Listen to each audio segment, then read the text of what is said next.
She had been kneeling in the dirt for 2 hours when the stranger's shadow fell across her hands. She didn't look up. The fence post she was fighting had beaten her twice already, and she was not going to let a third thing beat her today. "Your fence is broken." Clara Bennett drove the mallet down one more time before she answered. "So is my heart," she said, "and I'm still fixing that too." The man on the horse said nothing for a long moment. Then he stepped down, picked up the post she had dropped, and held it steady without being asked. If this story sounds like someone you know, or someone you used to be, stay with us.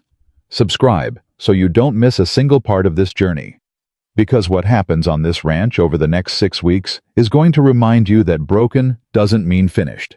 And a heart that's been through the worst, that's the one that knows exactly how to hold on. The mallet came down again, and the post still wouldn't seat. Clara felt the sting work its way up from her palms to her shoulders, and she shifted her grip and tried once more, because that was the only thing she knew how to do anymore. Try once more. The morning had started badly. 2 chickens loose before dawn.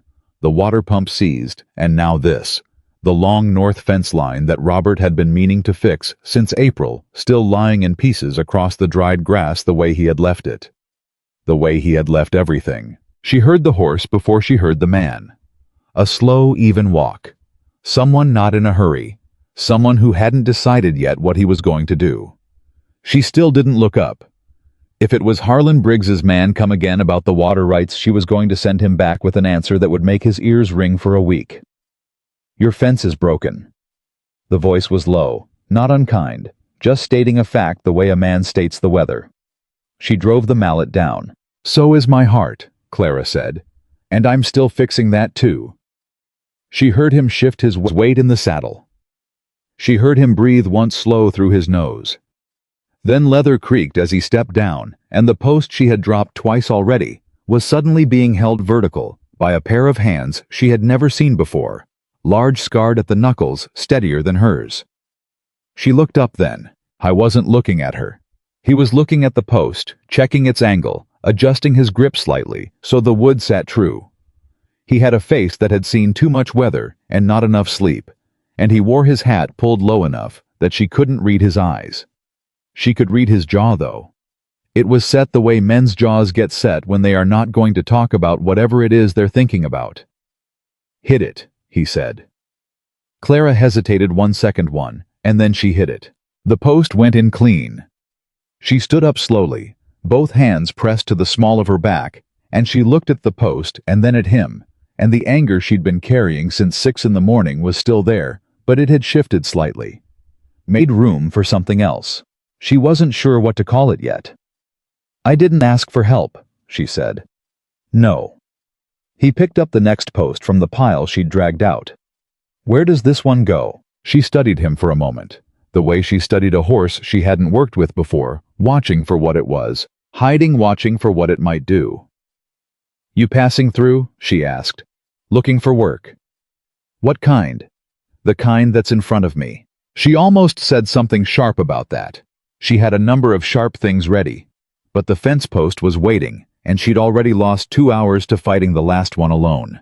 So she pointed to the mark in the ground, 6 feet south of where they were standing, and he carried the post there without a word. His name came out later after they'd set 3 more posts, and the sun had shifted enough to make her squint even under her hat brim. "Mason Reed," he said when she asked. "Clara Bennett."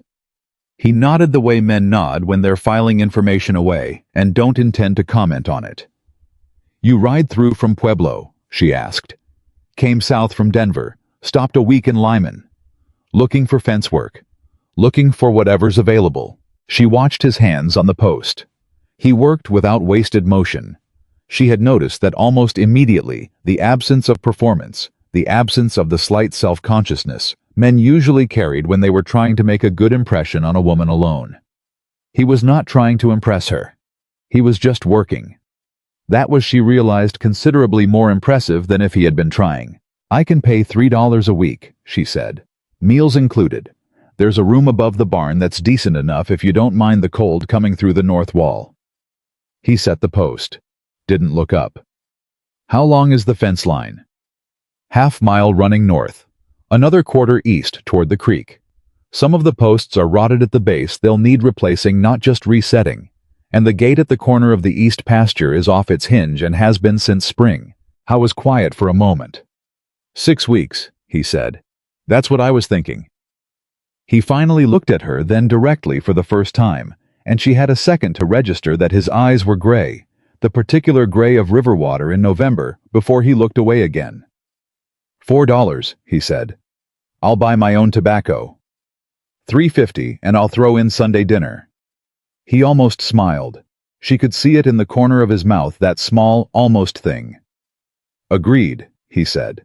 She put out her hand, and he shook it, brief and firm, the way you shake a man's hand on a deal. Not the careful glancing handshake some men give a woman, as though she might break at the wrist. She appreciated that more than she intended to. The first 3 days they barely spoke outside of what the work required. That suited Clara fine. She had things to do. The garden needed turning before the frost got into the ground for good. The smokehouse wall had a crack she'd been patching with mud every autumn for 3 years. The chickens needed a new scratchyard because the dog had gotten into the old one and broken a section of the wire, and now 3 hens were roosting in places she couldn't get them out of without a significant negotiation. Mason Reed worked the fence line. She could see him from the kitchen window in the mornings, a figure moving steadily along the north pasture, and she noticed without meaning to notice that he didn't stop for anything. Rain didn't stop him. A gopher hole in the fence line that would have taken her 2 tries, and a great deal of frustration seemed to take him 1 look and a different approach. On the 3rd morning she brought coffee out to the fence line, because she was bringing some to herself anyway, and it seemed wasteful not to. He took the cup with both hands and drank half of it before he said anything. "You've got a rot problem that goes deeper than the posts," he said. She looked at the fence he was examining. "I know. The east section by the creek, the crossbeams are soft too. Someone put green wood in when they built it. It's been working its way down for years. My husband built that section." She said it without particular feeling. She had gotten good at that. He was quiet a moment. "I'm sorry." He didn't know about Greenwood, she said. He was from Ohio. They do things differently there. He studied the beam. "How long ago?" 2 years this November. He nodded. Didn't offer anything else. She was grateful for that, for the absence of the usual things people said. The "I'm so sorry for your loss" and the "he's at peace now," and the "you're so strong." Clara, so remarkably strong, as though her refusing to collapse was something worth complimenting. "The crossbeams will need to come out," he said. "I'll need to source some timber. There's a mill in Calvert, Carson's Mill, 6 miles east on the main road." She wrapped both hands around her own cup. "I have credit there. I'll go tomorrow morning, early before the heat." She nodded, started to turn back toward the house. "Mrs. Bennett?" She stopped. "The coffee's good," he said. It was such a small thing that she almost didn't register it. But she walked back to the house thinking about it anyway, turning it over. The way you turn over a smooth stone you find in a field. Not sure why you've picked it up. Not sure why you're still holding it. The moment she understood Mason Reed was not a simple man came on the 4th day. She was on her knees in the garden, working the soil around the late turnips, when she heard voices at the front gate, not the main gate, the small gate on the roadside where she occasionally got travelers stopping to ask directions. She stood up and saw him. Harlan Briggs. He wasn't a big man physically, but he had the kind of bearing that made him seem bigger than he was, and he had 2 men with him, the way he always did. The same 2 men she'd seen flanking him at every town meeting and church social for the last 4 years. She was already pulling off her garden gloves when she heard Mason's voice. She hadn't even known he was nearby. She'd thought he was out on the fence line. "Something I can help you with," Mason said. Briggs looked at him, the way wealthy men look at working men. A brief assessing glance that takes in the boots, the work clothes, the absence of anything that signals standing. "I'm here to see Mrs. Bennett." "She's occupied." "Son, I don't think—" "I'm not your son." The words were quiet. Completely quiet. "And Mrs. Bennett is occupied. If you want to leave your name, I'll let her know you came by." Clara was at the fence gate before Briggs could answer. "Mr. Briggs," she said. "Mason, it's all right." Mason stepped aside. But he didn't step far aside. He stayed close enough that Briggs would have to acknowledge him to speak past him. She noticed that Briggs noticed that. Clara.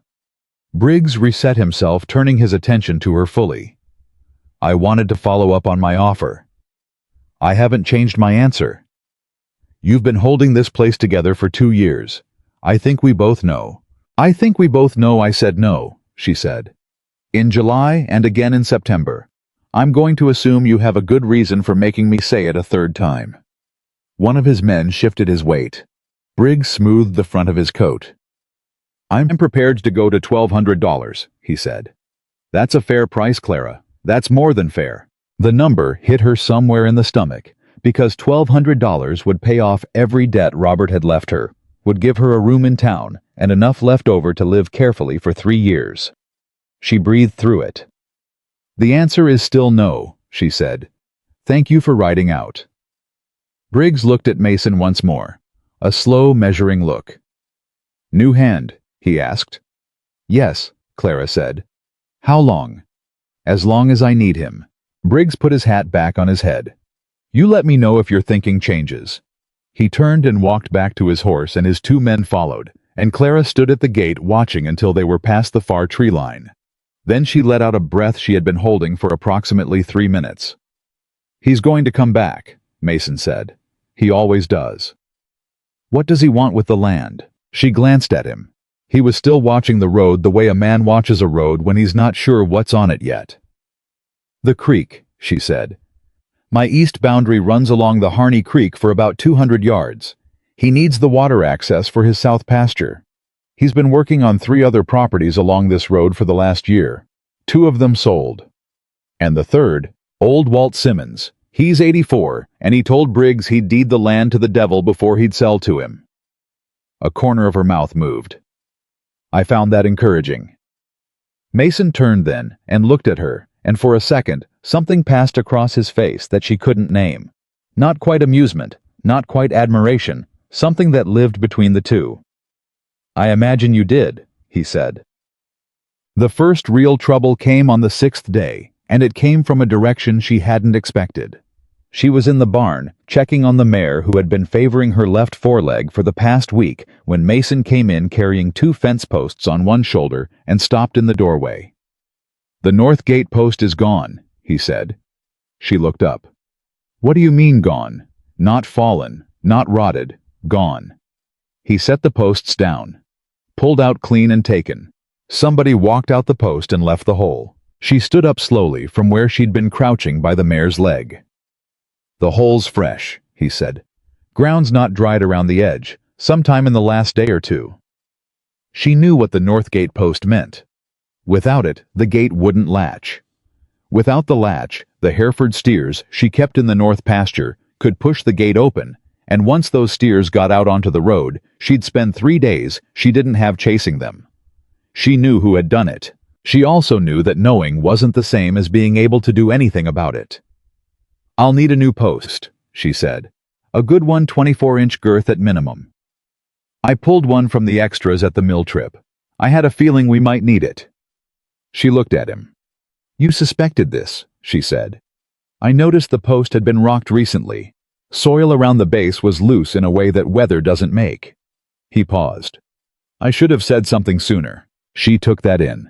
She took in the fact that he had noticed something and assessed it and kept it to himself, rather than alarming her on a suspicion, which she might have appreciated 2 days ago, but did not appreciate now.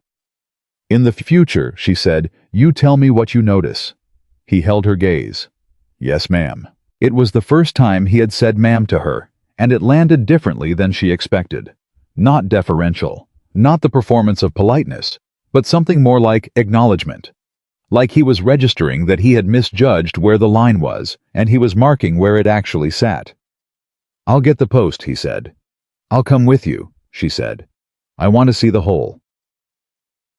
Standing at the gate, looking at the raw earth where the post had been pulled, Clara felt something she hadn't let herself feel in a while. Fear. Not the ordinary fear of not being able to make the mortgage payment, or the quiet fear of a bad winter coming. This was a different kind.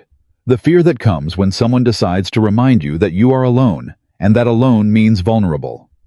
She had been telling herself for 2 years that alone didn't mean vulnerable. She had believed it most of the time. She crouched and put her fingers into the disturbed soil at the edge of the hole, and she stayed there long enough that Mason standing beside her said nothing. He understood she thought that there were moments when a person needed to be given the time to register what was in front of them before they were expected to move. She appreciated that. "It was one man," he said finally quietly. "The drag marks go east, not toward Briggs's road. Somebody was covering direction." He looked at the marks in the ground. "But whoever it was knew exactly which post would cause you the most trouble." "That narrows it some," she said. "Briggs wouldn't do this himself," he said. "But he doesn't need to." She stood up, brushed the soil from her hands. "Set the new post," she said. "Double tamp the base, and put a chain on the gate tonight, not just the latch." He was already picking up the post. "Mrs. Bennett," he said, not stopping what he was doing. "If he escalates this, if it becomes something more than fence posts and harassment, you're going to need to put it in front of someone with authority." "The county sheriff is in Briggs's pocket," she said. "Has been since before Robert died." He set the post in the hole, started tamping. "Then we document it," he said. "Every incident. Date time what was taken or damaged. If he pushes it far enough, documented evidence is something even a bought sheriff can't explain away." She watched him work. "You've dealt with something like this before," she said. He didn't stop tamping. "Something like it." She waited. He didn't offer anything else. She filed it away, the way he'd said it, the weight of the words, the not quite closed door, at the end of them. That night after supper, she was washing the dishes when she heard him outside the back door. Not trying to be quiet, not trying to be loud, just moving with the particular evenness that she had come to recognize as his. She dried her hands and opened the door. He was sitting on the back step, his coffee cup balanced on his knee, looking at the dark shape of the north pasture. "Can't sleep?" she asked. "Don't sleep much," he said. "Never have." She leaned against the doorframe. "How long have you been doing this?" she asked. "Going from ranch to ranch?" He thought about that. She could see him actually considering it, not reaching for a ready answer. 5 years, he said, give or take. Before that, he turned the coffee cup slowly in both hands. "I built things," he said. "Barns, structures. I had a crew." "What happened?" He looked out at the pasture. The moon was a thin edge of white above the hills. "I made a mistake," he said. "Somebody got hurt." He said it the way a man says something he has said to himself thousands of times flat and without drama, because all the feeling has been worn down by repetition. She understood that particular tone. "How bad?" she asked. "Bad enough." He looked at his coffee cup. "He healed, but I couldn't." He stopped. "I couldn't go back to building things the same way after." She was quiet for a moment. "So you fix things instead," she said. He looked at her then. "Fences," he said. "Gates. Things that are already broken. Easier." "Easier than what?" "Than building something from the ground up and watching it fall." She thought about that. She thought about what it meant to carry a mistake for 5 years and let it change what you allowed yourself to do. She knew something about that. Robert wasn't a bad man, she said without quite knowing why she was saying it. He was a man who made decisions too fast and then didn't know how to change course once they were made. He bought this land because he believed in it, and that belief was good. But the debt, he didn't tell me about that, wasn't something I found out until after. Mason was very still. "He took out 2 loans against the property before he died," she said. "I found out when the first payment came due and I didn't have it. I've been paying them down ever since." She felt the words sitting in the air between them and wondered why she had put them there, why she had handed a stranger that particular piece of herself. But he didn't look at her the way people usually looked at her when they found out that mixture of pity and something close to contempt, as though she should have known, as though any sensible woman would have known. He just looked at the darkness beyond the fence line. "He should have told you," he said. 3 words. She had been waiting 2 years for someone to say those exact 3 words and nothing around them. Nothing to soften them, or qualify them, or fold them into something she was supposed to feel better about. She pressed her back against the doorframe and breathed. "Yes," she said. "He should have." The wind moved across the grass. Somewhere in the north pasture, one of the steers made a low settling sound. "I'll check the chain on the gate before I turn in," Mason said. He stood up, set his cup on the step, and walked out toward the pasture without another word. She stood in the doorway and watched him go, and she thought about 5 years and a mistake that hadn't healed right, and 2 years and a debt that hadn't either. And she thought not for the first time in 6 days, but for the first time clearly that there was something unusual about Mason Reed. Not unusual the way dangerous is unusual. Unusual the way rare is. She went back inside and washed his coffee cup along with hers. On the morning of the 9th day, 3 things happened before 8 o'clock. The first was that Mason discovered a second missing post. The corner post on the east fence, the one anchoring the angle where the north and east lines met. Without it, both fence lines would begin to list inward within a week. The second was that Dora Crane came by with her weekly basket, and Dora Crane noticed Mason crossing the yard, and Dora Crane had a way of noticing things that she then felt compelled to share with approximately every person in Harney County. "Who is that?" Dora said with a particular brightness in her voice that Clara recognized as the beginning of several future conversations she had no interest in having. "A ranch hand," Clara said. "He's fixing the fence." "He's quite capable looking," Dora said. "Yes, he's very good with fence posts." Dora gave her a look that communicated several things at once, most of them unsolicited. The third thing was that Mason came back to the barn not with fence posts, but with something else in his hand, a piece of paper folded once. "Found it on the gatepost," he said. She opened it. The writing was rough, uneven. 5 words. "Sell while you still can." She held the paper and felt the fear from 3 days ago come back. But quieter this time, transformed by something she couldn't quite name. Not courage exactly. Something older than courage. Something that had been there since she'd driven the first fence post into the hard ground the morning after the bank came to talk to her about Robert's debts, and she'd decided that if she was going down, she was going down fighting. She folded the paper. "I'm going to need you to keep working," she said. He watched her. "While I ride into town," she added. "What's in town?" "The man who does the county land recording. He keeps a log of property transfers, disputes, registered complaints." She tucked the paper into her apron pocket. "I'm going to open a file." He said nothing for a moment. "You want company?" he asked. She almost said no. She had been saying no to that kind of question for 2 years, automatically the way you pull your hand back from something that might burn you. She stopped herself. "Keep the fence work going," she said. "I'll be back before noon." She got halfway to the barn door before she heard him say quietly enough that she wasn't entirely sure she was meant to hear it, "Be careful." 2 words. The same weight as the 3 words last night. The same quality of saying exactly what was meant and nothing else. She put her hand on the barn door and didn't look back. "I always am," she said. She came back from town with 3 things. A file number from the county recorder. A note from the county recorder saying the post theft didn't technically meet the threshold for a formal complaint without a witness or direct evidence of who had done it. And a name. A name she hadn't expected. Tom Farley. Tom Farley had worked for Harlan Briggs for 6 years. Tom Farley had a brother who had sold his fence line property to Briggs 18 months ago and still wasn't sure how that had happened. Tom Farley had come into the recorder's office just before Clara and the recorder. A careful man named Oliver Pruitt, who had known her since she was a girl, had mentioned it in passing.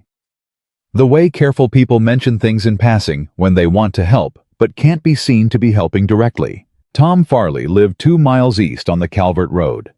Tom Farley could place Briggs's interest in her property before the posts had started disappearing. She rode home thinking about Tom Farley and what it would mean to go speak to him, and whether he would speak to her at all, and what it would cost him if he did.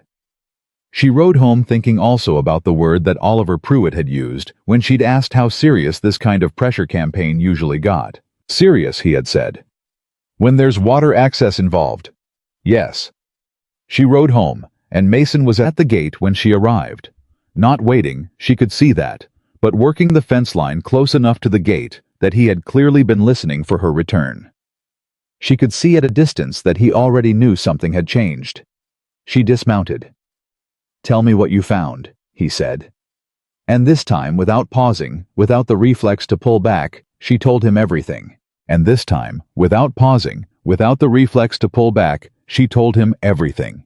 Tom Farley, Oliver Pruitt's careful half-warning, the word serious hanging in the cold air between her and the county recorder's desk, and the note still folded in her apron pocket, like a coal that hadn't yet caught fire. Mason listened the way he did everything without interruption, without the small sounds men make when they want you to know they're paying attention.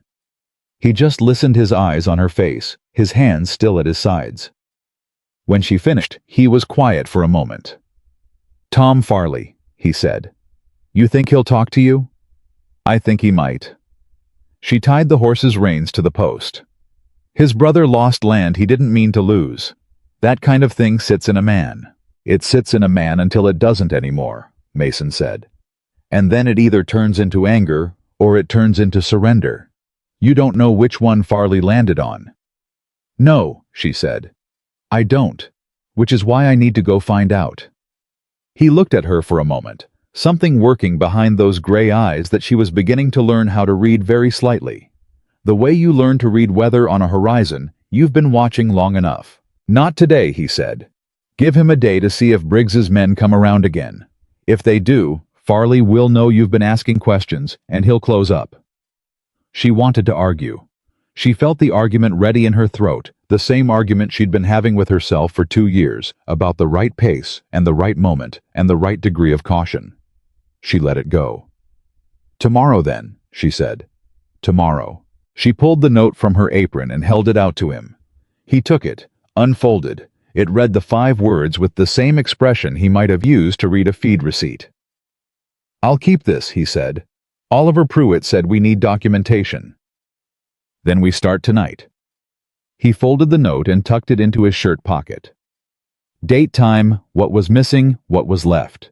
You write it, I'll witness it." She looked at him. "You'd do that," she said. Not a question. More like something she was testing the weight of. "I'm already doing it," he said, and walked back toward the fence line. She stood by the horse for a moment, after he was gone, her hand still resting on the animal's neck, and she thought about the particular quality of a person who commits to something without making a ceremony of the commitment. Robert had been a man of ceremonies, of announcements, of gestures that were large and warm and occasionally forgot to include the follow-through. She did not intend to compare them. She noticed she was doing it anyway. She put the horse away and went to start supper. Dora Crane came back the next morning, before Clara had finished her first cup of coffee, which was characteristic of Dora, and something Clara had come to accept the way she accepted early frost and tax assessments as an unavoidable feature of life in Harney County. "I brought eggs," Dora said, setting her basket on the kitchen table, with the authority of a woman who has decided she is doing you a favor, whether you want one or not. "From the Jessup hens, they've been laying extra this week. Thank you, Dora. I also wanted to check on you." Dora's eyes moved to the window that looked out toward the barn, where Mason was already visible carrying lumber. "I heard from Evelyn Marsh that Harlan Briggs rode out here last week." "He did. And I told him what I told him in July and September." Dora pressed her lips together in the expression that meant she was deciding how directly to say what she had already decided to say. "Clara, $1,200 is not the land," Clara said. "Not the creek, not the access, and not a conversation I'm going to have again." Dora's eyes drifted back to the window. "He's been here 9 days, she said. "Your hand. 10 days today. People are starting to..." "Dora." Clara set down her cup. "I'm going to say this kindly because you've been a good neighbor and a fair woman, and I think of you as a friend. What people are starting to do is not my responsibility to manage. Mason Reed is fixing my fence because I hired him to fix my fence. That is the entirety of the situation." Dora looked at her for a long moment. "He's not what I expected," she said finally. What did you expect? I don't know exactly. Dora's voice had shifted into something more honest. Someone rougher, more transient looking. He carries himself like he has somewhere to be. He carries himself like a man doing a job, Clara said. Dora said, which communicated that she had formed opinions about this, that she was temporarily choosing not to share. She stayed for another 20 minutes, and left with a look over her shoulder at the barn that Clara pretended not to notice. That afternoon, Clara rode to Tom Farley's place alone. She had not told Mason she was going until she was already saddled, and she had expected an argument, or at least the heavy quiet that functioned as an argument. He had looked at her from across the fence post he was setting and said, "Take the road, not the creek path." Why? Creek path runs along the Briggs property line for about a quarter mile. I'd rather nobody saw where you were headed. She hadn't thought of that. She took the road. Tom Farley's farm was smaller than hers, a clean spare place with a vegetable garden that had been put to bed for winter and a pair of workhorses in the side pasture. He answered the door before she had finished knocking, which meant he'd seen her coming and had been deciding whether to answer. He was a lean, weathered man in his 50s, with hands that told the same story Mason's did: years of work, and not the kind that builds wealth. "Mrs. Bennett," he said, wary, not unfriendly. "Mr. Farley, I won't take much of your time." He looked past her at the road, looked back at her. "You'd best come in," he said. She sat at his kitchen table and told him plainly what had happened: the missing posts, the note, the fact that Briggs had been out twice with his offer. Farley listened. His jaw tightened when she mentioned the note. "I won't say I know who took those posts," he said. "I'm not asking you to say you know," she said. "I'm asking if you know." He looked at his hands on the table. "My brother," he said. "You know about my brother.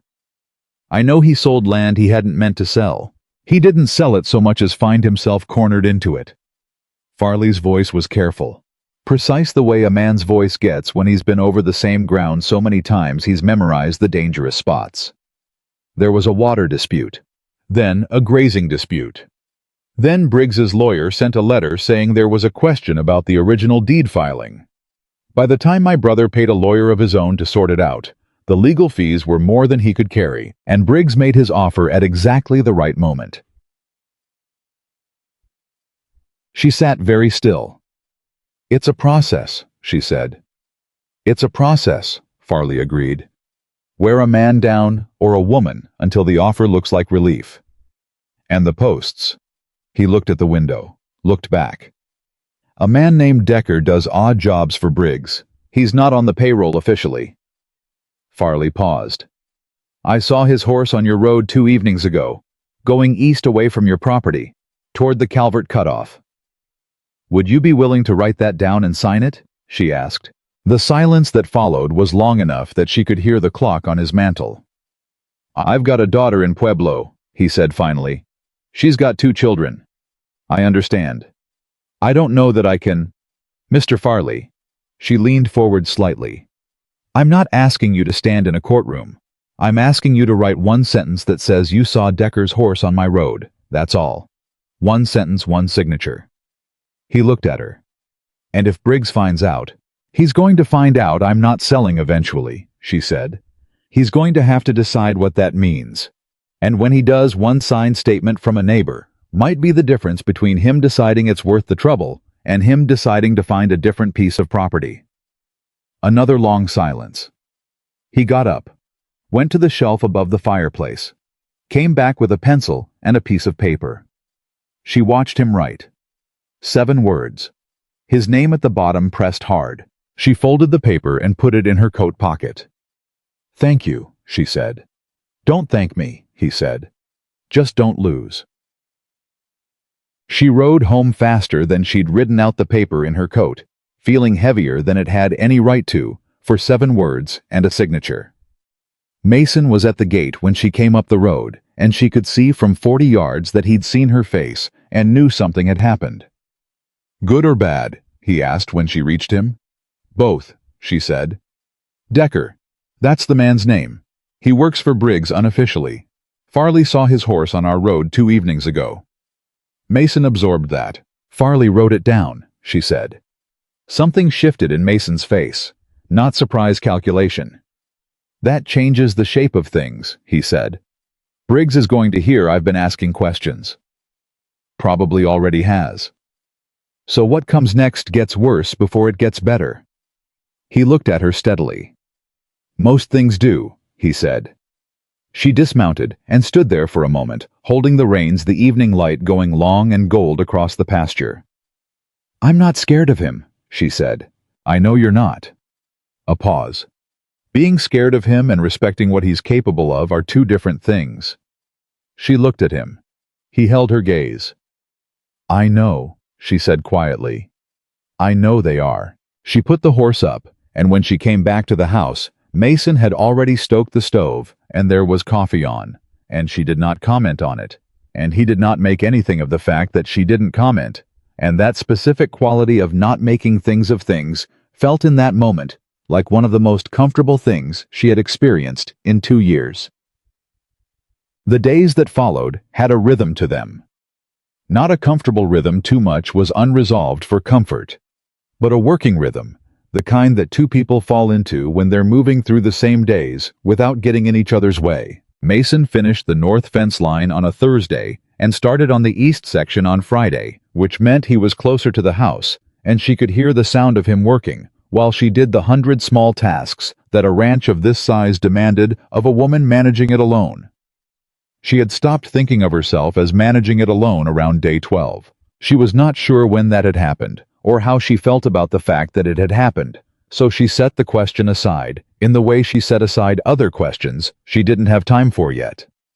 On a Saturday, day 14 by her count, she was carrying a bucket of mash to the chicken scratch yard when she heard raised voices from the direction of the east fence. 2 voices.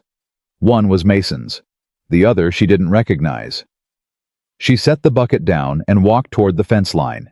The other man was young, mid-20s, with a broad face and the particular stance of someone who has been sent to deliver a message and is trying to decide how much authority he actually has. County surveyor's going to be out next week, the young man was saying, to rerun the boundary on the creek section.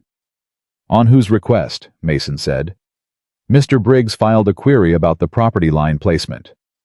A query isn't a survey. The surveyor's coming regardless. Clara stepped up beside Mason. Good morning, she said. The young man blinked at her. I'm Clara Bennett. This is my property. What's your name?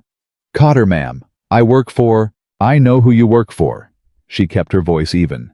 Mr. Cotter, tell Mr. Briggs that he is welcome to have a county surveyor run any line he likes on public land. The boundary markers on my property were set by the county in 1879 and registered. If Mr. Briggs believes there's an error, he can file a formal dispute with the county land office in writing. My response will come through the same channel. Cotter opened his mouth. In writing, she said again. That's all. He looked at Mason. Mason looked back at him with the particular patience of a man who will stand there for as long as necessary. Cotter left. She didn't move until he was past the tree line. He was testing you, Mason said, seeing if you'd rattle. I know. You didn't. I've had practice. She turned back toward the house. The surveyor question is real, though. If Briggs can create a dispute about the boundary marker placement, even a fraudulent one, he can tie up a water rights claim in county process for a year. Do you have your deed? In the strongbox under the bedroom floor. He stopped. The deed has a legal description. Meets and bounds, yes. Then get a copy made at the county recorder's office, this week. He picked up his fence tool. If he's filing a query on the boundary, you want your legal description on record with Prewitt before the surveyor gets anywhere near that creek. She had been thinking the same thing, but she hadn't put it in those words yet, and hearing it said plainly by someone who was angry on her behalf, quietly, controllably, angry. But angry did something to the tightness she'd been carrying in her chest since she'd read the 5-word note on the gate. Not much. A fraction. But something. I'll go Monday, she said. Good. She walked back toward the house. Mason, she said without turning around. She heard him stop. Thank you, she said. A pause. It's your fence, he said. I'm just the one fixing it. She kept walking, and she was smiling before she reached the door. A real smile. Not the managed careful ones she'd been producing for 2 years, and she pressed her lips together and made herself stop, because the smile felt like something she hadn't earned the right to yet. The thing that unmade her happened on a Tuesday. She was in the kitchen when she heard the sound, not loud, not violent, just a single sharp crack from the east fence line, the kind of sound wood makes when it's been struck. She was out the door before she'd thought about it. Mason was on the ground, not hurt. She registered that in the first 2 seconds before the fear could fully establish itself. Not hurt, but on one knee, one hand pressed to the fence post beside him, and his head down, and there was a man on horseback 20 yards away who was just turning his horse to leave, who was riding away at a speed that said he'd done what he came to do. Clara ran. She reached Mason and crouched beside him. "Are you hurt?" she said. "I'm fine." His voice was tight. "Rock." He threw a rock. She looked at the post beside him. There was a fresh dent in the wood where the rock had struck, and she understood in a rush that it had missed his head by inches, maybe less. The anger that went through her then was not like anything she had felt since Robert died. Not the quiet, grinding anger of debt and difficulty, but something with heat in it, something that burned. "Who was it?" she said. "Decker." She stood up. "Clara."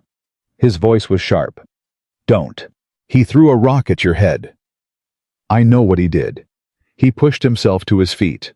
One hand went briefly to the side of his neck, where he'd apparently landed when he'd dropped. "And going after him on horseback alone is not the answer." "Then what is the answer?" she said. "The answer is what you've already started doing." He looked at her, really looked at her. "Document this, today. Right now, while the mark is fresh in the post." She looked at him, at the tension in his jaw, at his hand still resting on the fence post, at the steadiness he was holding on to, and what it was costing him to hold on to it. "You're angry," she said. "Yes." No qualification, no softening. "So am I." "Good," he said. "Stay angry. Don't do anything stupid with it." She pulled out the small record book she'd started carrying with her since the first fence post disappeared. She wrote the date, the time, the description, and Mason's name as witness, and then she held the book out to him, and he signed it with the pencil from his shirt pocket without a word. She looked at what he'd written. Mason J. Reed. She had not known the J. "What does the J stand for?" she asked. He looked at her with an expression she could not entirely read. "James," he said, "after my father." "Was he a good man?" A pause. "He was stubborn," Mason said, "and he finished what he started." She closed the book. "That's something," she said. "It's enough," he said, and went back to work.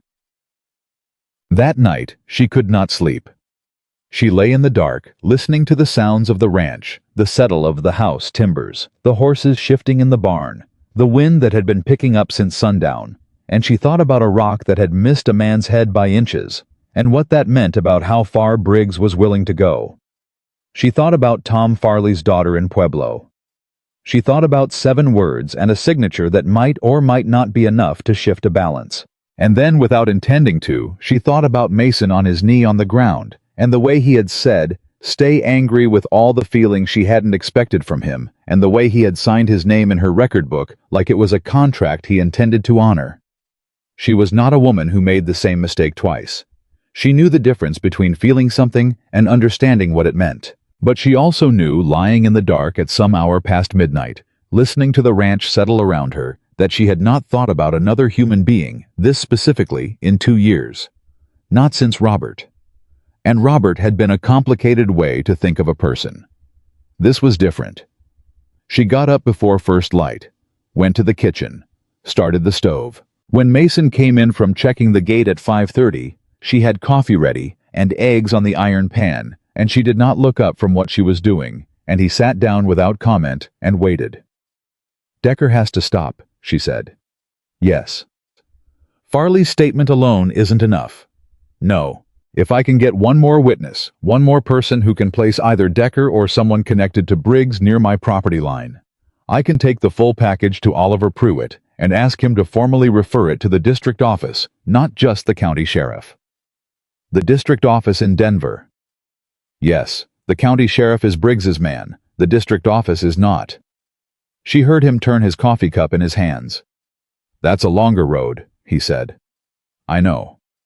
But a cleaner one. Yes. I was quiet for a moment. Walt Simmons, he said. The man who won't sell to Briggs. She looked up. He's 84, and he owns the property east of yours along the creek, Mason said. If Decker's been moving through this area, he's crossed Simmons's land to do it. She had not thought of that. She had been so focused on what was happening on her own property that she had not considered who else had been watching. Walt Simmons hasn't spoken to anyone outside his family for the better part of a year, she said. He'll speak to you. Mason looked at her with that certainty she was starting to rely on more than she'd intended. He knows what you're fighting. He's been watching Briggs the same way you have.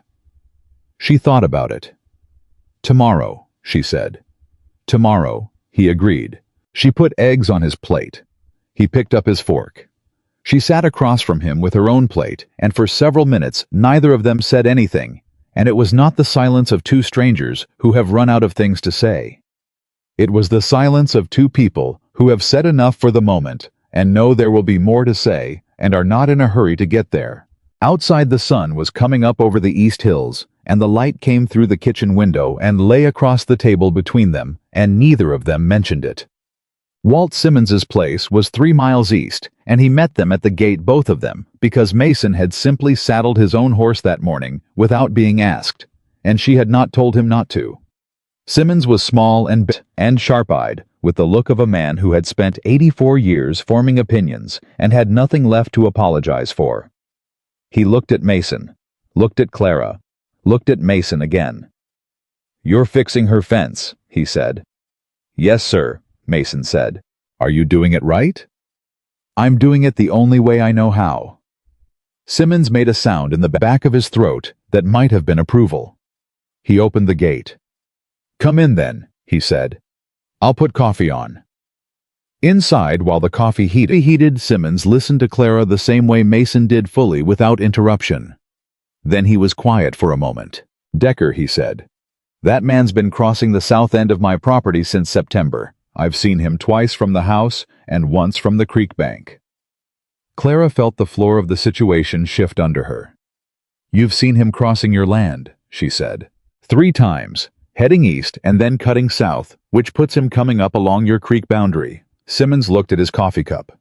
I knew something was going on with your posts. Saw one of Briggs's boys on the road with a fence post on his saddle in October. Didn't know what to do with what I'd seen. Would you write it down? Clara said. He looked at her. Girl, I've been waiting for you to ask me, he said. He wrote it in a hand, so precise it looked like it belonged to a man 40 years younger, dated each incident separately, and signed his name at the bottom with a small deliberate period after it. Clara folded the statement and held it with both hands, and she felt the pieces of this thing locking together, the way fence posts lock into good solid ground, and she thought, this is what it means to have people in your corner. Not people who swoop in, not people who rescue, people who have been watching and waiting and who were ready when you finally asked. Mason said nothing on the ride back. He didn't need to. The silence between them on the road home was the particular silence of two people who have just watched something start to go right after a long time of watching it go wrong. They were a mile from the ranch when he said, You're going to win this. She looked at the road ahead. Not yet, she said. No, he agreed. Not yet, but you're going to. She kept her eyes on the road. I don't know how this ends, she said. Neither do I. He paused. But I know who I'm betting on. She felt that settle into her somewhere she didn't have a name for. She didn't answer. She didn't need to.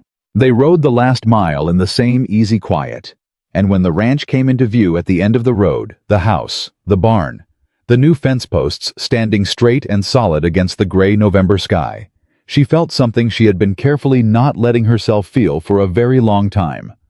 Not hope exactly. Something more anchored than hope. Something that had to do with fence posts in good solid ground, and a man who finished what he started, and the slow, irreversible knowledge that she was no longer quite as alone as she had been. She wasn't ready to call it by its name yet.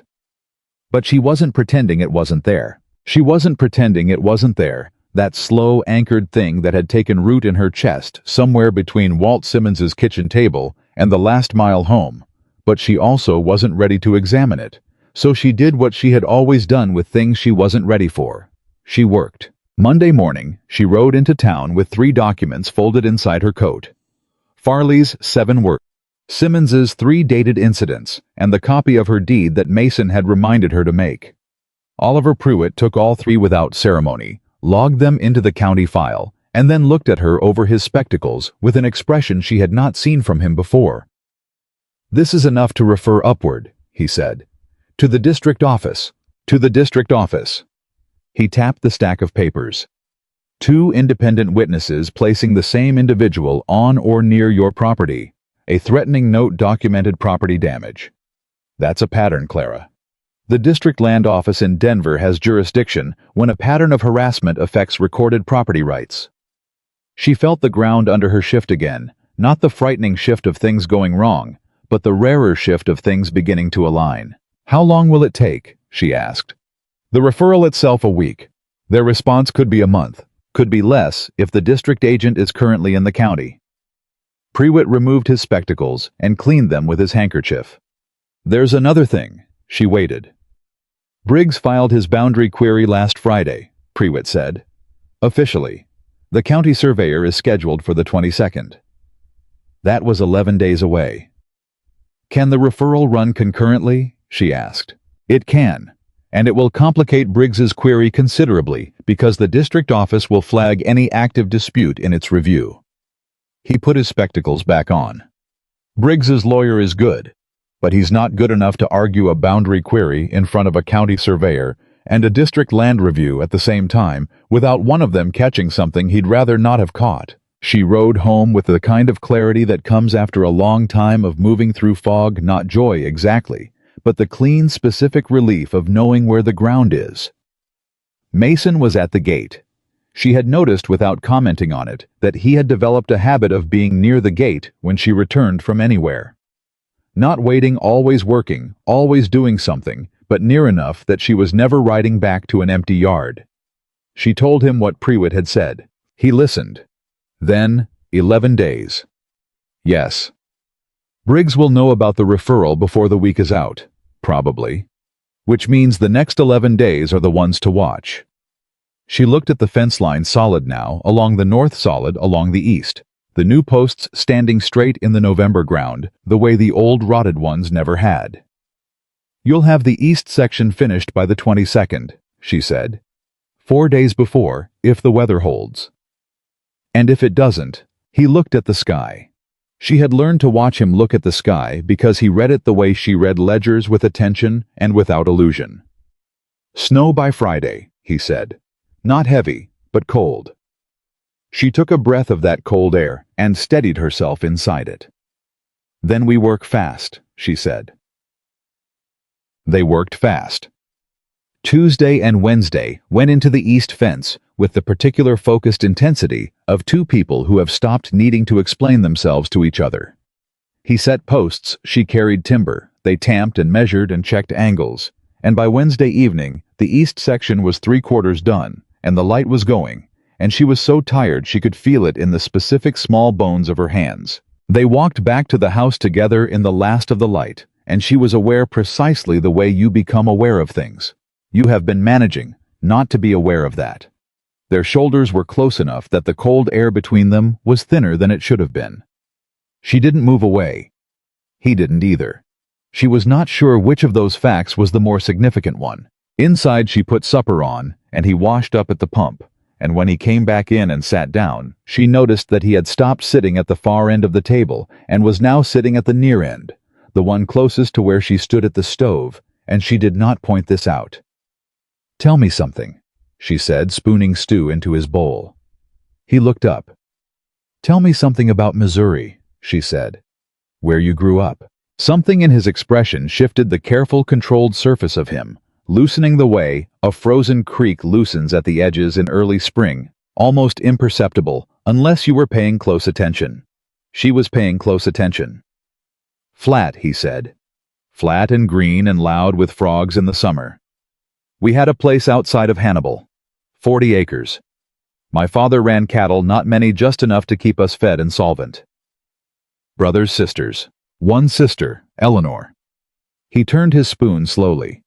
She's in Kansas City now, married to a man who sells insurance. Do you see her? Christmas sometimes. A pause. She writes. Do you write back? He looked at her. Not as often as I should. She sat down across from him. She worries about you. Probably. Do you mind? He considered that with more seriousness than she'd expected. No, he said. She's earned the right. What does that mean?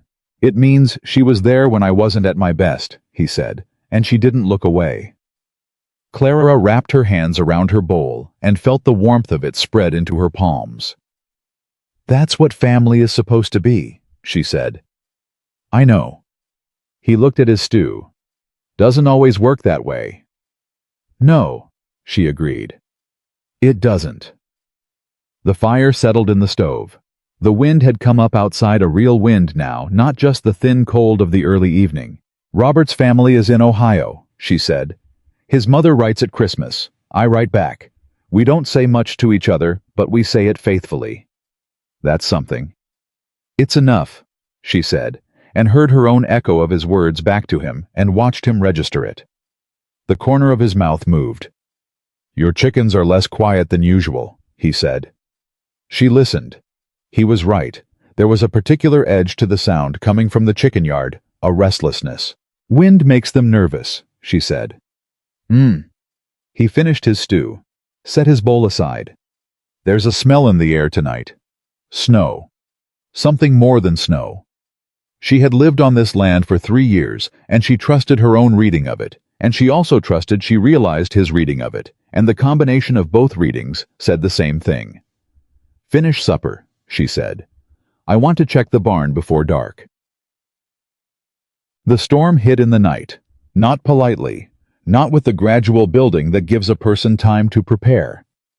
It hit the way the worst ones do, a change in the wind's voice around 2 in the morning that woke her out of a shallow sleep, and then she was standing at the bedroom window, and the sky was doing something she had seen only twice before in her 3 years on this property. She was dressed and in her boots before she'd made a conscious decision to get up. She had her hand on the back door when it opened from the outside. Mason was there already in his coat. The east section, he said. The third and fourth posts from the corner. She had been thinking the same thing. The third and fourth posts were the ones they'd set 2 days ago. Solid but not fully seasoned into the ground yet, and the corner angle was the most vulnerable point in any fence line when wind came from the northeast. The horses first, she said. I checked them 20 minutes ago. They're spooked but stalled. The Herefords. North pasture gate is holding. He held the door. But the east fence, if that corner post goes, the whole east line can pull. She moved past him into this dark. The wind hit her like a physical argument. She pushed through it because there was nothing else to do. The fence, the cattle, the land that was hers, regardless of what Harlan Briggs or any note on any gate said about it. She heard Mason behind her, steady, not fighting the wind, the way she was just moving through it, with that particular economy of effort that she had come to think of as specifically his. The east fence, when they reached it, was holding barely. The corner post had torqued in the ground, not pulled out, but the tension it was carrying had traveled up both fence lines, and she could see the wire vibrating even in the dark. I need to brace it, Mason said. From which side? Inside the corner. If I can get a temporary support into the ground before that post torques another inch. The spare lumber is in the south end of the barn. I know where it is. He was already moving.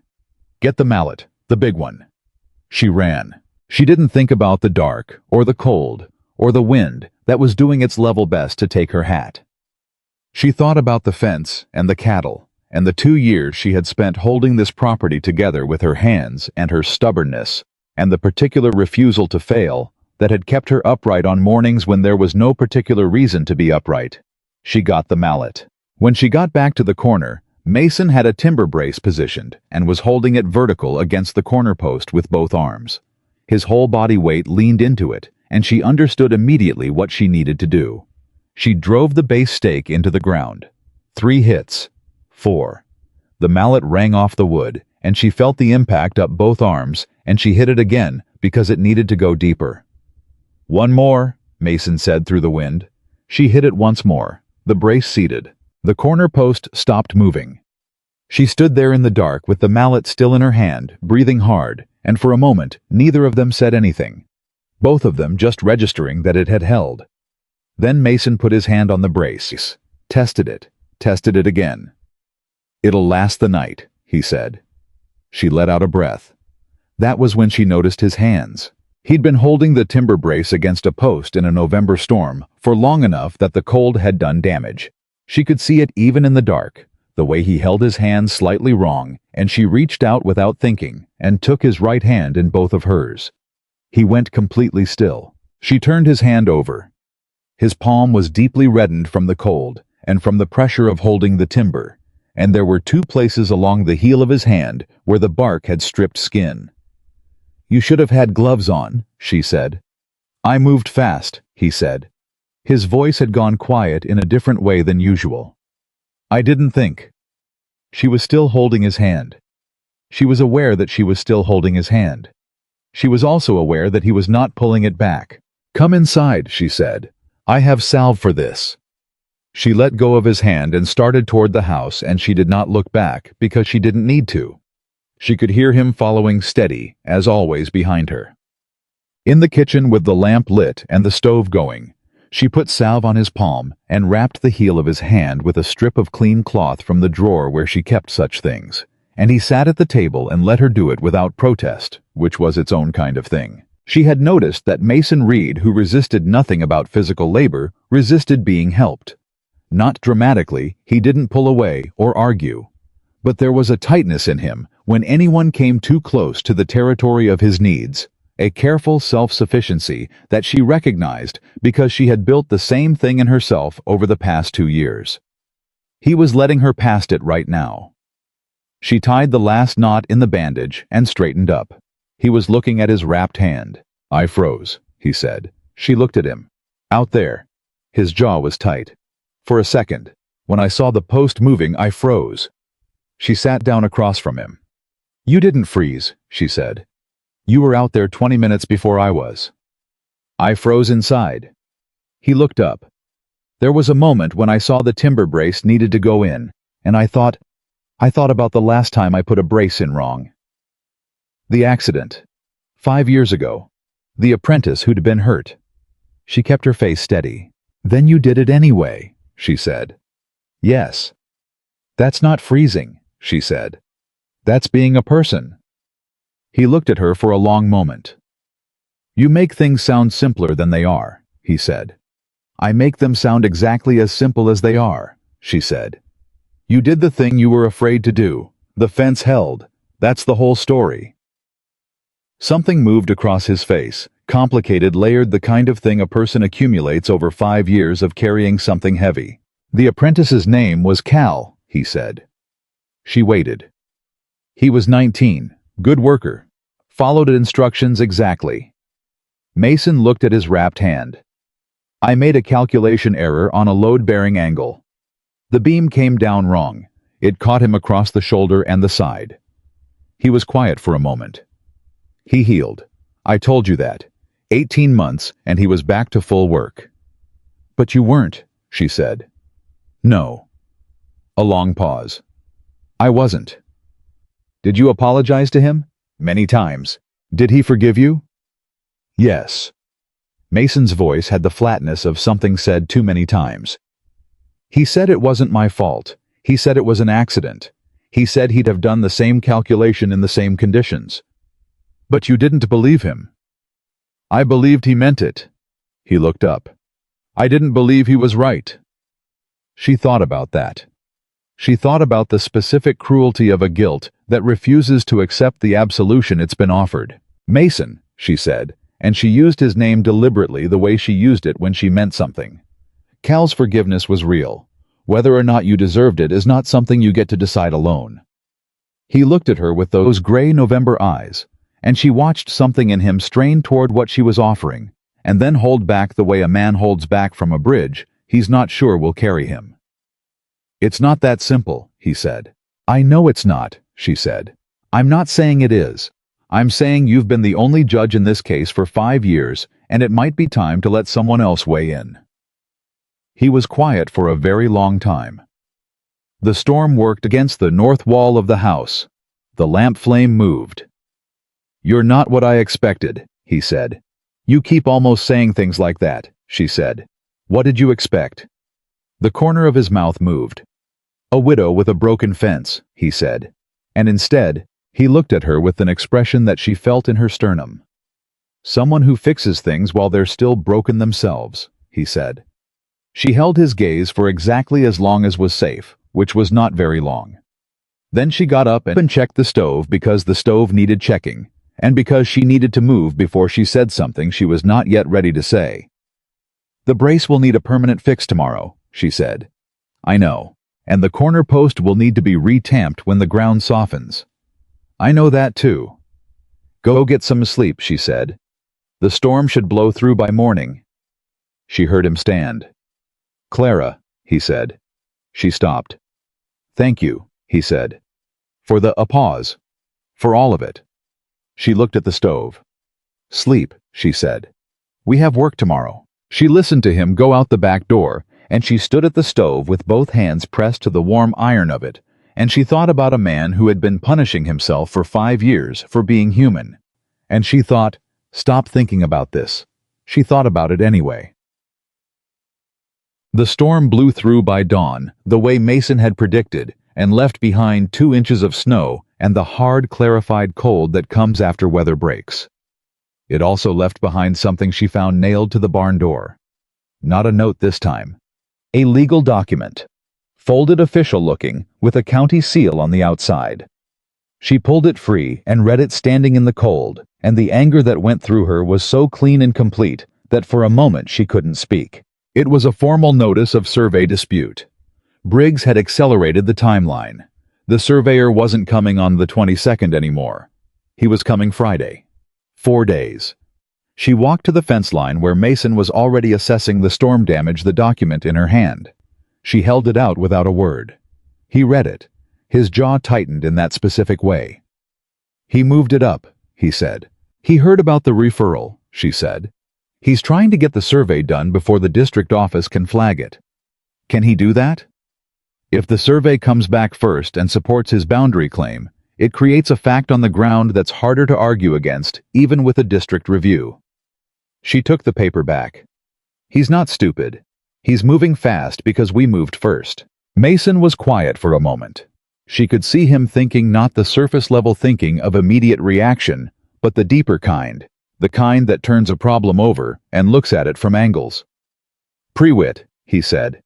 "If you get to Prewitt this morning, and he can formally log the referral with a date stamp before Friday. The survey results can't be used in the district review without being held pending that review," she finished. "I know, I thought of that." "Then ride now," he said. "Don't wait for breakfast." She was already turning. "The fence," she started. "I'll fix the fence," he said. "Go." She went. She was back by noon with Prewitt's confirmation in her hand. The referral formally logged, date stamped that morning, the district office flagged. Mason read the confirmation letter and handed it back. "Good," he said simply. "The surveyor will still come Friday," she said. "Briggs is entitled to his survey, but the results can't be used in any proceeding until the district review is complete." "How long for the district review?" Prewitt said 6 to 8 weeks. 6 to 8 weeks. She looked at the fence line, at the new posts, the repaired corner brace, the work that had been done in the last 3 weeks. Mason's contract was for 6 weeks. He had been here 3. She had not thought about the end of the 6 weeks with any directness until this moment, and the specific discomfort of thinking about it now told her something she was not entirely ready to hear. "You'll still be here when the surveyor comes," she said. It came out more like a statement than a question, which was not what she had intended. He looked at her. "If you want me to be," he said. She looked at the fence. "The east section still needs finishing," she said. "And the gate on the south pasture." "Yes," he said. "It does." "So you'll be here?" "Yes," he said. "I will." She nodded, turned toward the house. She got 3 steps before she heard him say quietly enough that she could have chosen not to register it, "Clara." She stopped. The cold air sat between them. "I'm not going anywhere," he said. She kept her back to him for one more second. 1. Deliberate, necessary. 2nd. And then she walked to the house and she felt his words follow her all the way to the door, and she let them. That evening, she sat down and wrote a letter to her sister in St. Louis, the first real letter she had written in 6 months, and she wrote about the fence and the storm, and Harlan Briggs, and Oliver Pruitt, and Walt Simmons, and she wrote about Mason Reed in 3 sentences at the end. Careful, factual sentences that nonetheless made her read them twice before she sealed the envelope. She sealed the envelope. She would decide what they meant later. Right now, there was a fence to finish, a surveyor coming Friday, and a district review that would take 6 to 8 weeks. She had enough to occupy herself. She was becoming very aware that occupying herself was getting harder. She was becoming very aware that occupying herself was getting harder, and the Friday the surveyor came did nothing to make it easier. His name was Gerald Holt. A precise, unsmiling man who arrived with 2 assistants and a set of instruments that he handled with the care of someone who understood their authority. He was county appointed, which meant he worked for the county, which meant he worked at least partially in the same ecosystem as a sheriff who was Briggs's man. Clara had known this going in. She had prepared for it. What she had not prepared for was Harlan Briggs arriving 20 minutes after Holt with his lawyer and his 2 permanent shadows, and setting himself up near the east fence line, like a man watching his own property be inventoried. Mason saw Briggs arrive. Clara watched Mason see Briggs arrive, and she watched him make the decision to keep working methodically, visibly, on the south section of the east fence, close enough to the survey party to be seen, and far enough not to be accused of interference. She appreciated the precision of that calculation. She walked out to meet the surveyor. "Mr. Holt," she said, "I want to confirm you've received notification of the District Land Office review currently pending on this property." Holt looked up from his instrument case. "I received it this morning." "Then you understand that today's survey results are held pending that review." "I understand the procedural posture, Mrs. Bennett." He returned to his instruments. "My job is to run the line. What happens with the results is above my authority." "Then run it correctly," she said, "because I'll be watching." Briggs had drifted close enough to hear that. She didn't look at him. She stayed on the east fence line for the entire 4 hours. It took Holt and his assistants to run the boundary. She brought coffee out at the 2-hour mark, not for Briggs, not for his lawyer, but for Holt and his assistants, because they were doing a job and doing it in the cold, and she was not going to let Briggs's presence make her smaller than she was. Holt looked at the coffee with something that might have been surprise. "Thank you," he said. "The boundary markers are at the creek bank," she said. "Both of them. The north marker has a survey stone underneath it I can show you if there's any question." He looked at her over his cup. "I'd appreciate that," he said. She showed him. The survey stone was exactly where it should have been. Holt marked it in his notes with the careful precision of a man who was. She decided doing his job honestly, regardless of who had requested the survey. The north marker and the south marker both aligned correctly with the legal description in her deed. She stood at the creek bank and watched Holt close his notebook and felt the specific satisfaction of having been right about something that mattered. Behind her, she heard Briggs's lawyer say something in a low voice. She heard Briggs's response equally low. She didn't turn around. When Holt and his assistants had packed their instruments and were preparing to leave, Holt stopped beside her and said quietly enough that it didn't carry, "The line is where your deed says it is." "I know," she said. He nodded once, got on his horse. She watched the survey party ride out, and she watched Briggs watch them go, and she watched the shift that moved across Briggs's face, not defeat, because men like Briggs don't do defeat, but recalculation. That was when she understood something. He wasn't done. Recalculation meant a new approach, and a man who had the county sheriff and enough money to file legal queries and send men to pull fence posts didn't run out of approaches just because one of them hadn't worked. Briggs looked at her. She looked back. "Clara," he said pleasantly, "the survey will take time to process. I imagine we'll have more to discuss once it does." "You know where to find my lawyer," she said.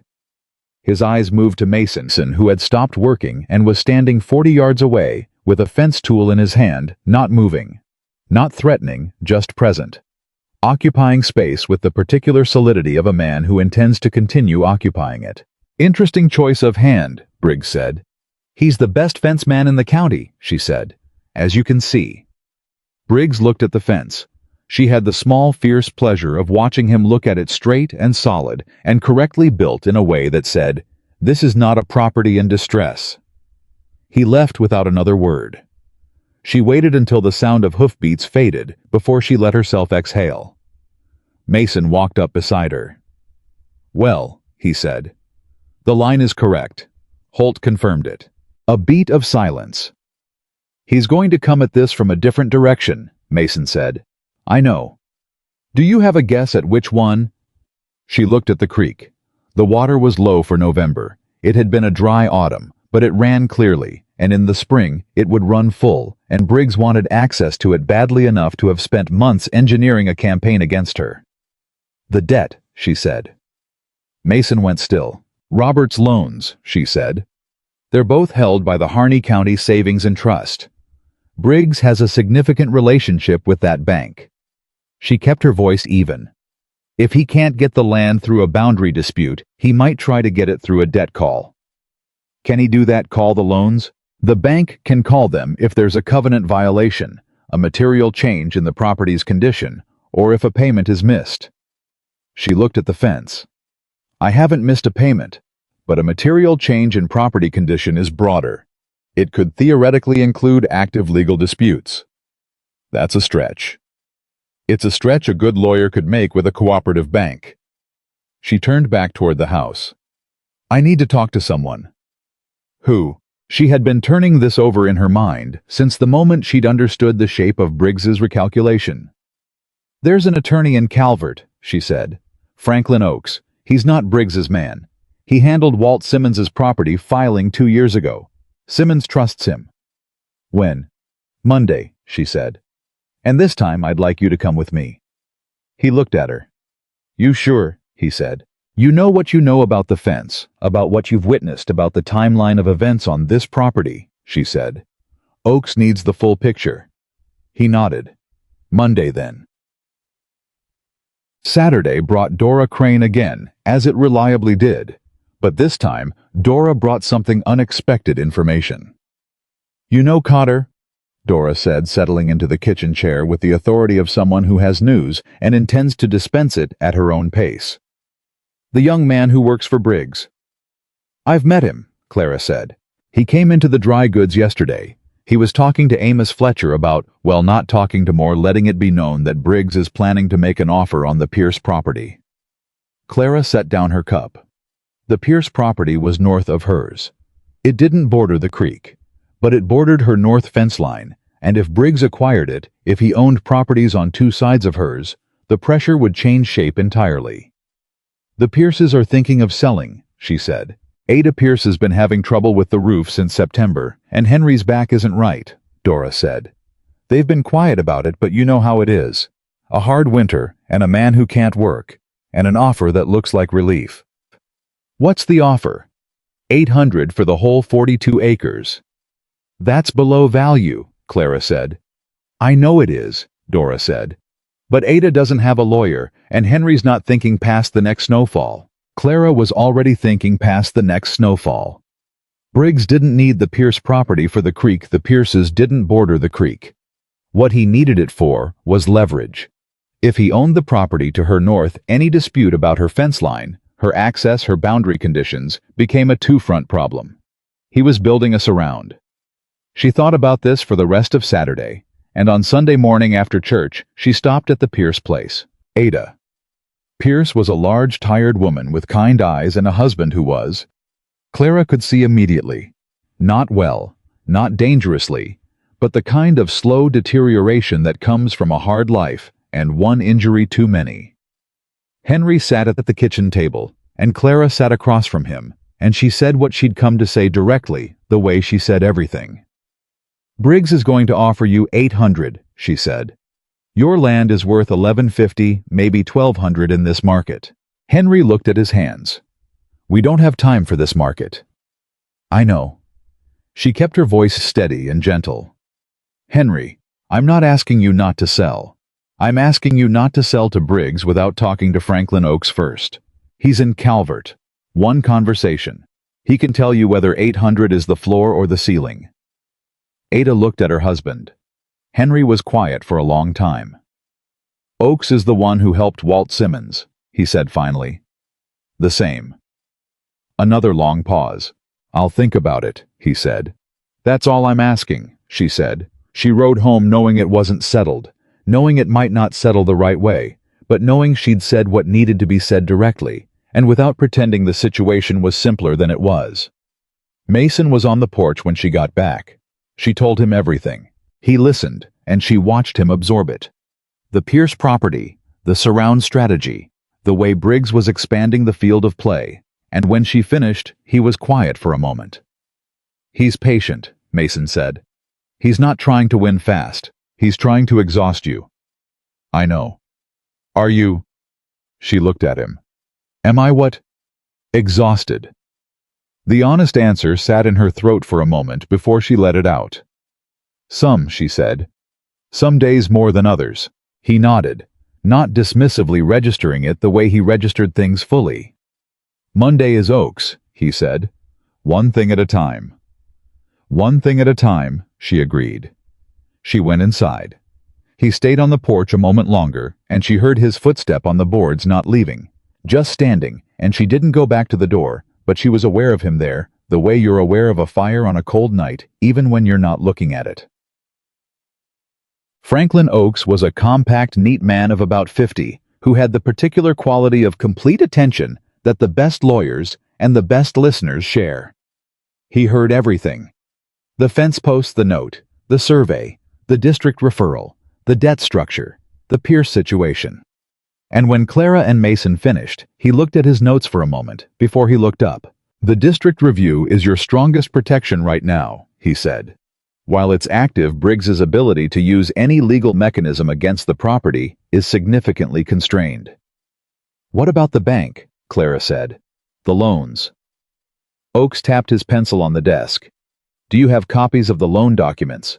"At home, in the strongbox." "Bring them to me, this week." He looked at the notes. "If the covenant conditions are standard, and they usually are in county savings instruments from this period. A survey dispute that hasn't resulted in a finding against the property owner is not a material change. His lawyer knows that. But a lawyer who knows something can't be used doesn't always stop a client from trying." "So he might still try it," she said. "He might make noise about it." Oaks set down his pencil. "That's different from having legal standing. I want to see those documents before I tell you how worried to be." "There's something else," Mason said. Both Clara and Oaks looked at him. He had said almost nothing since they'd sat down, and she realized she had been relying on his presence the way you rely on ballast, not because you're thinking about it, but because you feel the difference in its absence. "The debt timing," Mason said. "Robert Bennett took the loans before he died. Clara found out after. If the bank's records show the loans were processed through Briggs's credit relationship at the bank, even indirectly. There's a question about whether Briggs had foreknowledge of the debt structure when he started making offers on the property." The room was very quiet for a moment. Oaks looked at Mason the way he might look at a man who had just said something that changed the shape of the table. "That would be a conflict of interest at minimum," Oaks said slowly. "And potentially something more." "I don't know that there's a connection," Mason said. "But the timing is the first offer came 3 months after Robert died. That's fast if Briggs is working purely on public information." Clara heard it, the way she heard things that reorganized what she thought she knew. A shift, a reorientation, pieces moving into a different arrangement. Robert's loans, she said.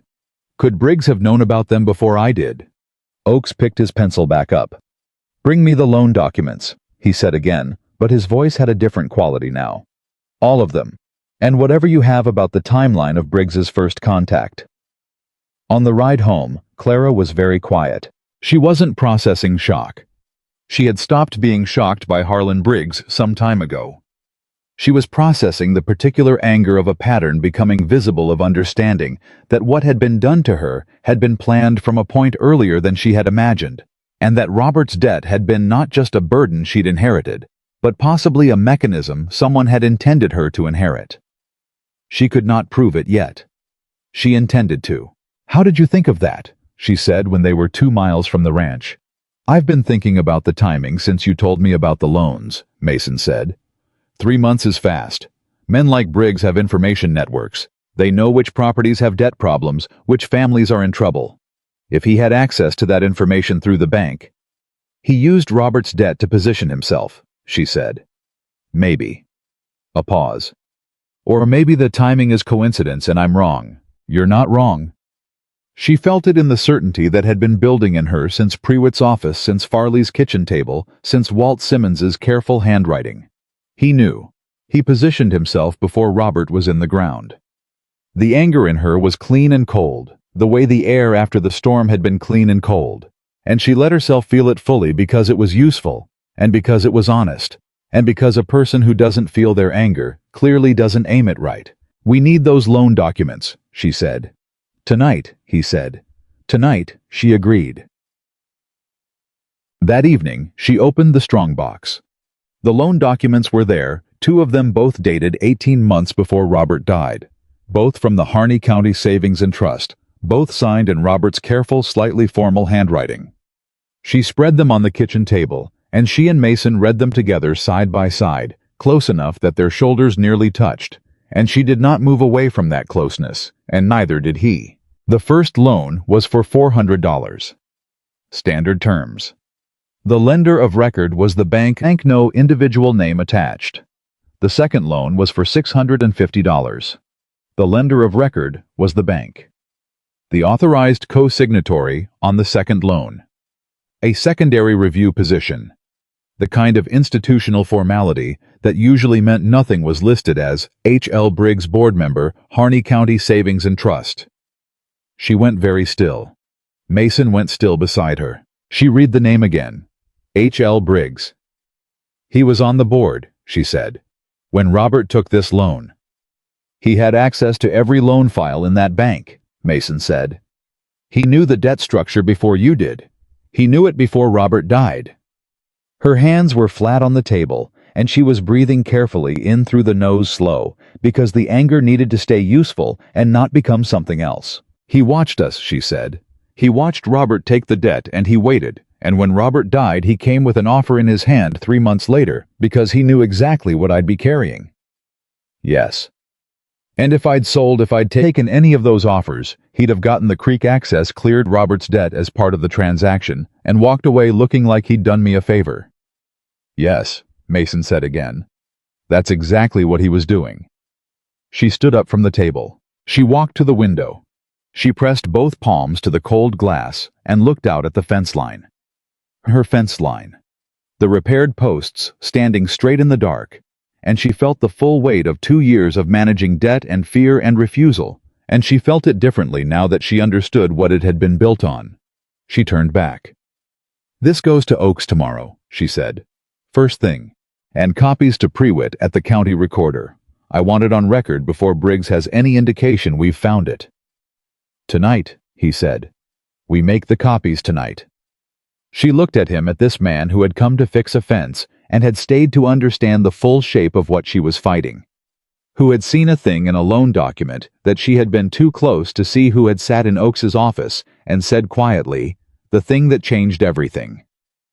Mason, she said. He looked up from the document. Why are you still here? She said. He held her gaze. You know why, he said.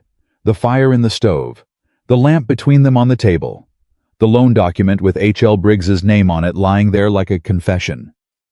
Say it, she said. A long pause. not reluctance wait. Because leaving would be the wrong thing to do, he said. And I've had enough practice doing the wrong thing to know the difference. She looked at him for a long moment. Then she sat back down at the table, pulled the loan document toward her and said, "Hand me the second sheet. We have copies to make." He sat down beside her and picked up the pen. Their hands were close on the table. Not touching. Close. She did not move away. Neither did he. They worked by lamplight side by side, copying documents in careful handwriting, and the fire kept the room warm, and outside the December cold pressed against the windows, and inside there was the quiet scratch of pen on paper and the knowledge of something building between them that neither of them had named yet, but that both of them were very clearly choosing not to stop. Oakes received the loan documents the next morning, and what happened in the following 48 hours moved at a pace that surprised even Clara, who had stopped being surprised by much. Oakes contacted the district land office directly with a letter flagging the board membership conflict. The district land office contacted the county recorder. The county recorder, Oliver Pruitt, precise and loyal and careful, pulled Briggs's original boundary query filing and cross-referenced the date against the board records. Briggs had filed the boundary query 11 months after his term on the bank board ended. It was legal. Technically, entirely legal. But Oakes's letter to the district office had not argued illegality. It had argued pattern. And pattern in a district land review was enough to trigger a formal examination. Clara found out on a Wednesday in a letter from Oakes, delivered by the Calvert Post, that the district land office had formally expanded the scope of its review to include the loan history and Briggs's relationship to the property's debt structure. She read the letter twice. Then she walked out to the east fence line, where Mason was finishing the last section, the final stretch of fence that had been broken when she first found him. He looked up when he heard her coming. He read her face before she said a word. She had noticed this about him. His specific attentiveness to what her face was doing, the way he seemed to have memorized its grammar. She held out the letter. He read it, looked up. "The district office is in it now," she said. "Yes. Fully, not just the boundary, the whole pattern." "Yes," he said again. She looked at the fence section in front of him. 3 posts left the wire already strung for the first 2, clean and taut and level. "When will you finish this section?" she said. "Today." He looked at the posts. "Before sundown." She looked at the last stretch of broken fence she had been trying to fix alone when he'd ridden up and stopped and said 4 words that had changed everything about the shape of her days. "Then what?" she said. He set down his fence tool, looked at her directly. "That depends on you," he said. She held his gaze. "The south pasture gate is still off its hinge," she said. "It is. And the barn door on the west side sticks in the cold. I noticed that, and I'm going to need someone with me when I go back to Oakes next week." He was very still. "Clara," he said. "Don't say anything careful," she said. "I'm tired of careful." Something shifted in his face, the last of the held-back thing, the weight he'd been carrying since Missouri, and a 19-year-old boy named Cal, and 5 years of fixing only what was already broken, because he couldn't trust himself to build. "I came here to fix a fence," he said. "I know. I think I fixed something else instead." "I know that too," she said. She took a step toward him. Not a dramatic step, a single deliberate step, the way she did everything with full intention and no performance. He met her halfway. He took her hand. Both hands the way she had held his that night in the cold. And he held them, and looked at her, and the gray of his eyes in the December light was the warmest thing she had seen in 2 years. "I'm not a man who makes promises lightly," he said. "I know you're not," she said. "That's why I'm listening." "I'm not going anywhere," he said, "unless you tell me to." She looked at their joined hands.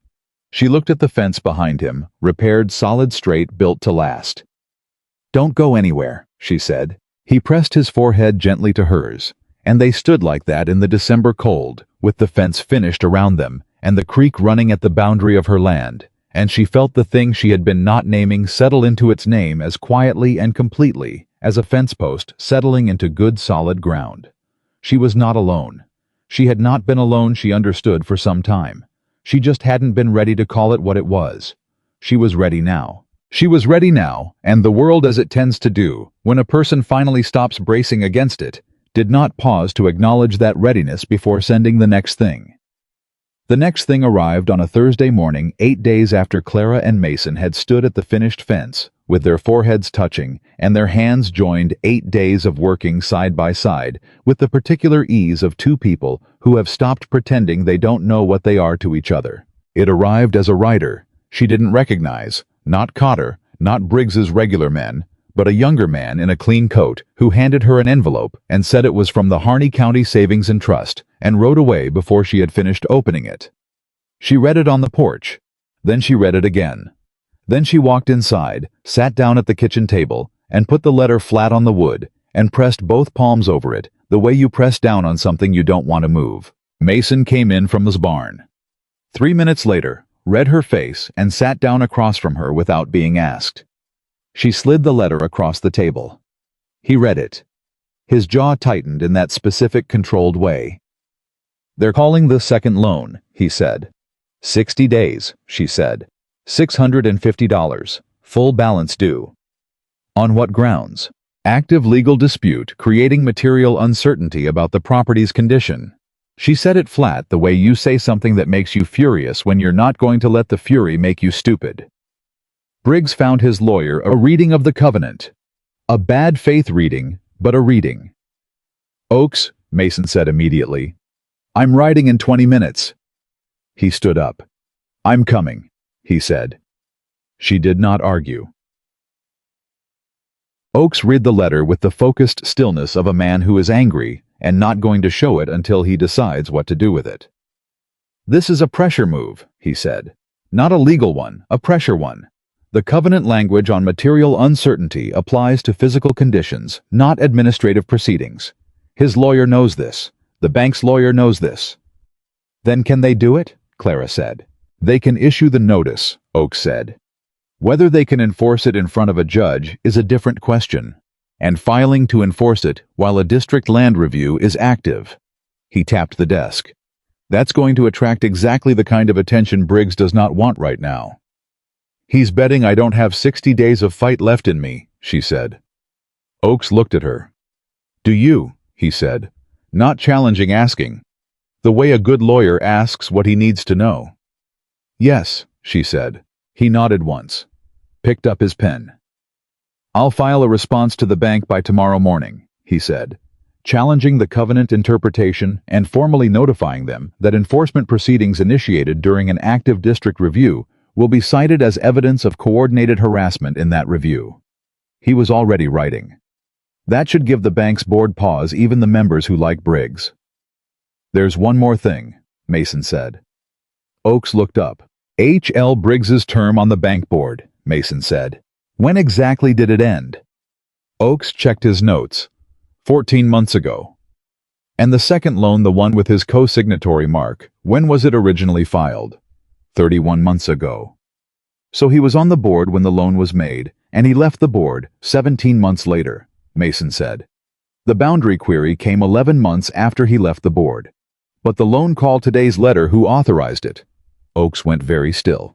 He looked at his notes. He looked at the letter. He picked up the letter and read something in its header that Clara had not looked at closely enough. "The loan call was authorized by the bank's credit review committee," Oaks said slowly, "chaired by the current board president." He set the letter down. "Who was appointed to that position 14 months ago, when Briggs stepped down?" The room was quiet. "Who appointed the current board president?" Mason said. Oaks looked at him with an expression that was equal parts recognition and something close to admiration. "The outgoing board member makes a recommendation," Oaks said, "which the remaining board ratifies." Clara heard the full shape of it close around her, like a completed structure. "He put his own man in the chair before he left," she said. "And his man called the loan," Mason said. Oaks was already reaching for a fresh sheet of paper. "This changes the letter I'm writing tomorrow," he said, significantly. They rode home in the December cold, with the particular silence of two people who have just watched a thing they'd been fighting become, for the first time, something they might actually win. Clara did not let herself feel it fully yet. She had learned the hard way through 2 years of small victories that turned out to be repositioning not to feel things fully until they were finished. But she felt something. "You saw it," she said. "The board president. I didn't see it." "I've been thinking about the loan since we found his name on it," Mason said. "When a man like Briggs builds something, he builds redundancy into it. He doesn't rely on one mechanism." "You think like an engineer," she said. He looked at the road. "I used to," he said. "I stopped for a while." "You started again," she said. He was quiet for a moment. "You make it easier," he said, "to think like that again." She kept her eyes on the road ahead. "Good," she said. She meant it. Chai. The next 11 days were the longest and the quietest of the entire 6 weeks. Oakes filed his response. The bank's lawyer received it and went silent in the way lawyers go silent when they're consulting with a client about a position that has become more complicated than expected. The district land office acknowledged the new information about the board appointment and added it to the scope of the review. Oliver Pruitt logged 3 more documents into the county file, and Mason finished the south pasture gate. He took 2 days on it, longer than the gate strictly required, and when he was done, it swung clean on new iron hinges and latched with a solid final click that she could hear from 20 feet away. She stood at the gate and worked the latch twice.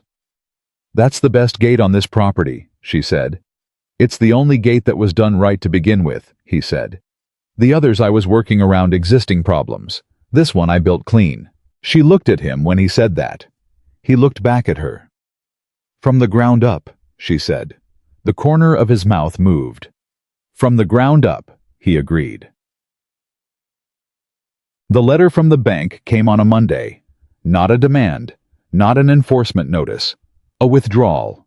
The loan call had been withdrawn pending legal review of the covenant interpretation. No timeline given, no admission of error. Just the specific sideways retreat of an institution that has been shown. It is standing on ground it cannot defend.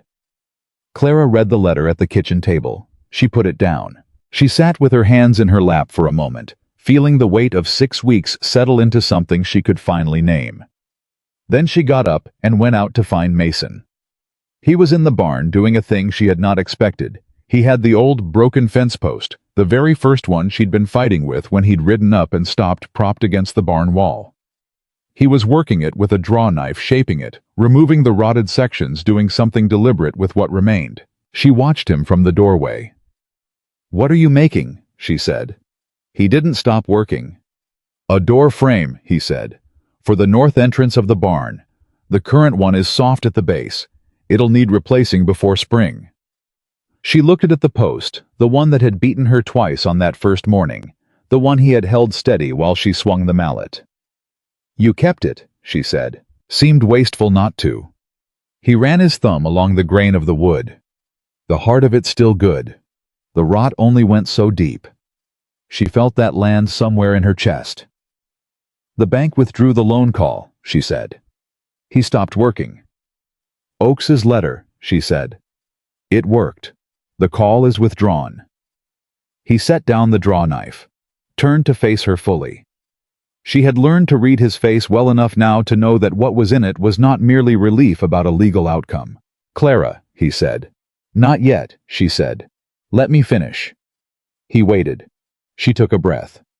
"The district review is still active," she said.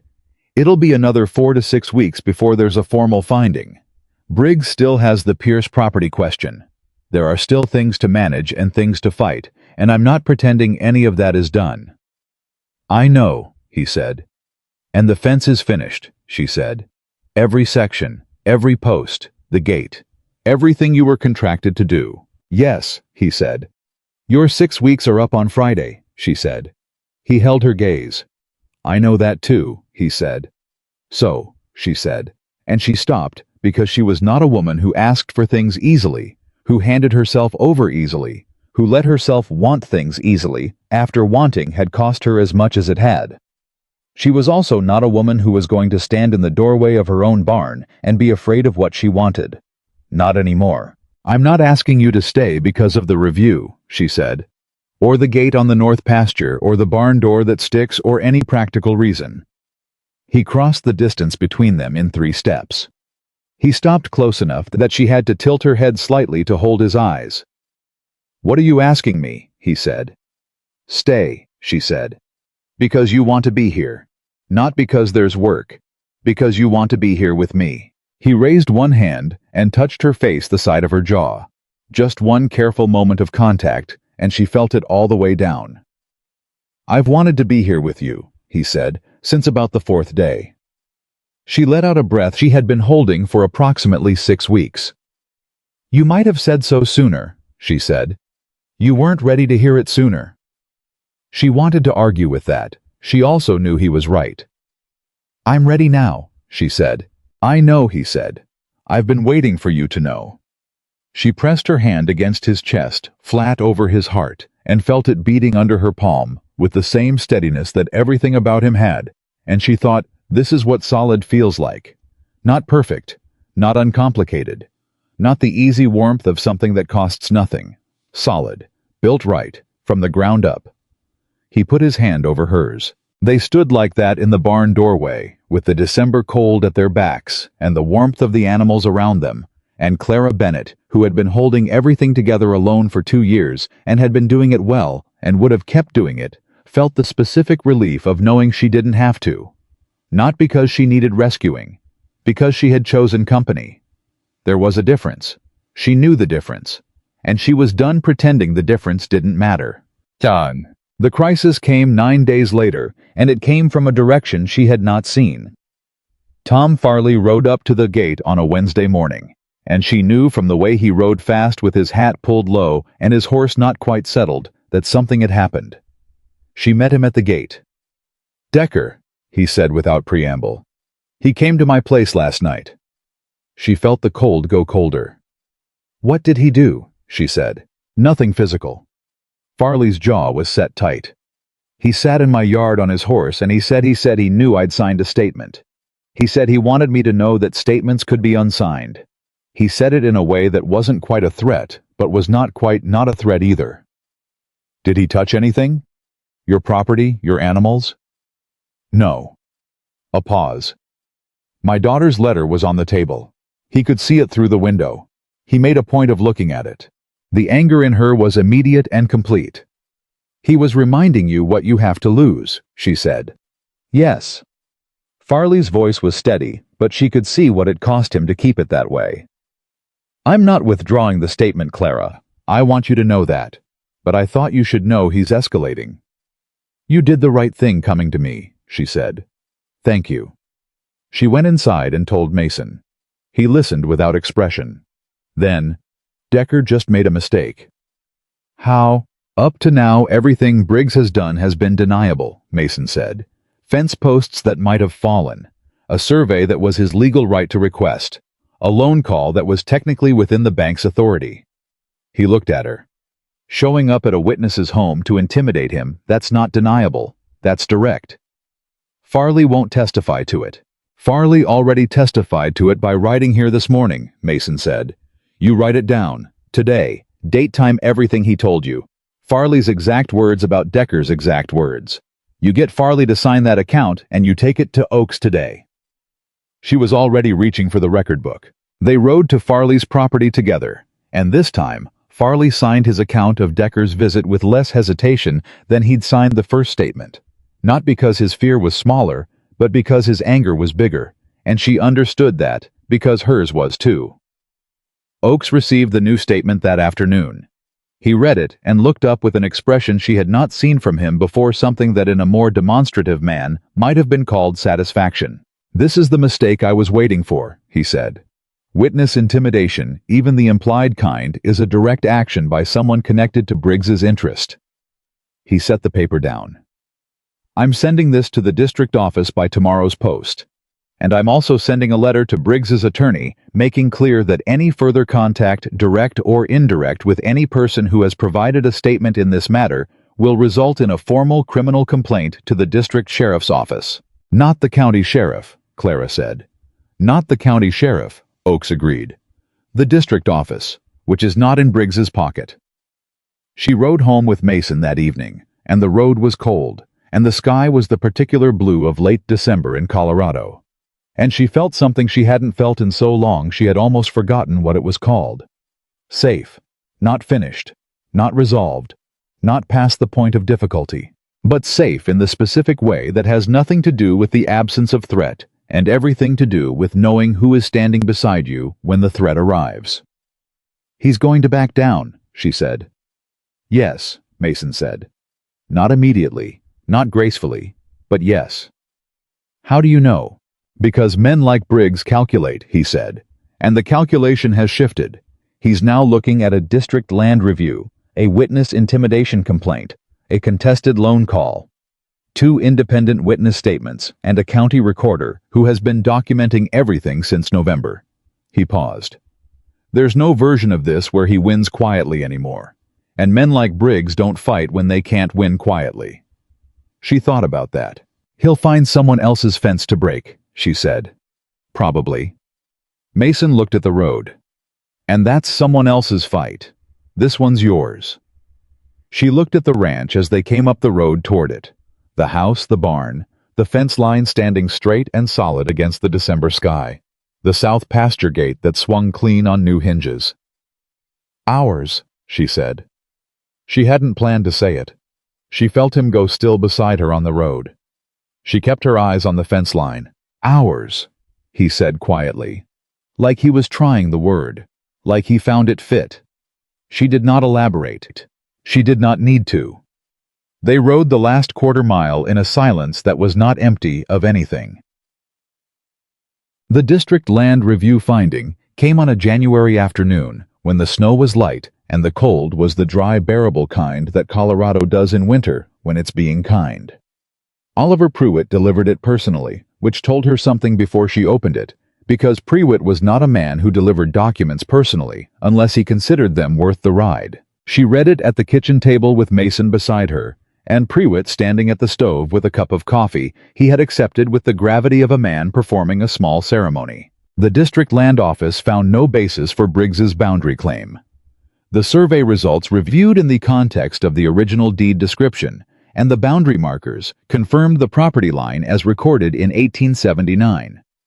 The review further noted, and she felt this particular sentence, "The way you feel a key turning in a lock, that the pattern of activity surrounding the boundary query, including the loan history, the board appointment, and the documented harassment of the property owner and her witnesses, had been referred to the district attorney's office for review of potential bad faith land acquisition practices. Not a criminal finding, not yet, possibly not ever, but a referral, a formal public documented referral that put Harlan Briggs's methods on record in a way that would not come off."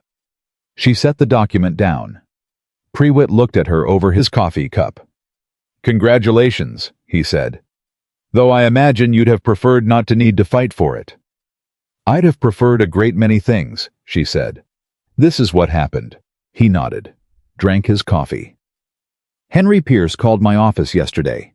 He's engaged Oakes to review Briggs's offer on his property." She felt that settle into the picture alongside everything else. "Good," she said.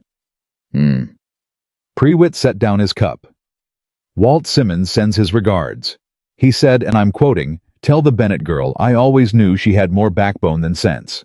I mean that as the highest possible compliment.'" She laughed, a real one, sudden and unplanned, the kind that comes from somewhere below the careful managed surface she had been maintaining for 2 years. Pruitt smiled.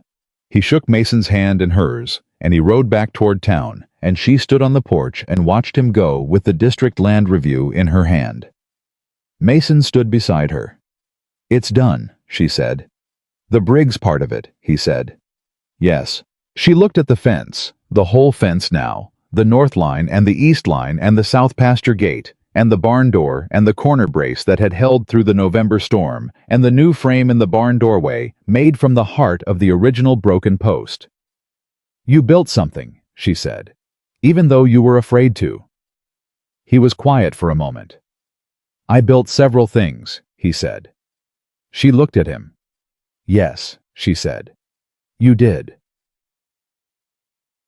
It was Clara who asked him in the end. Not because he wouldn't have asked, she believed he would have in his careful, deliberate way when he was sure she was ready. But she had spent 2 years waiting for things to be ready, waiting for the right time, waiting for safety to arrive from some external direction. And she had learned in 6 weeks and 1 storm and a district land review that the right time is the time when you decide it is. She asked him on a Sunday, after church. They had been going together since the 3rd week of December, which Dora Crane had observed with a brightness that bordered on triumph. They came back to the ranch, and she put the kettle on, and she turned from the stove and said without building to it, "I'd like to be married in the spring." Mason set his hat on the table. He looked at her. "To me," he said, not uncertain, making sure they were speaking precisely.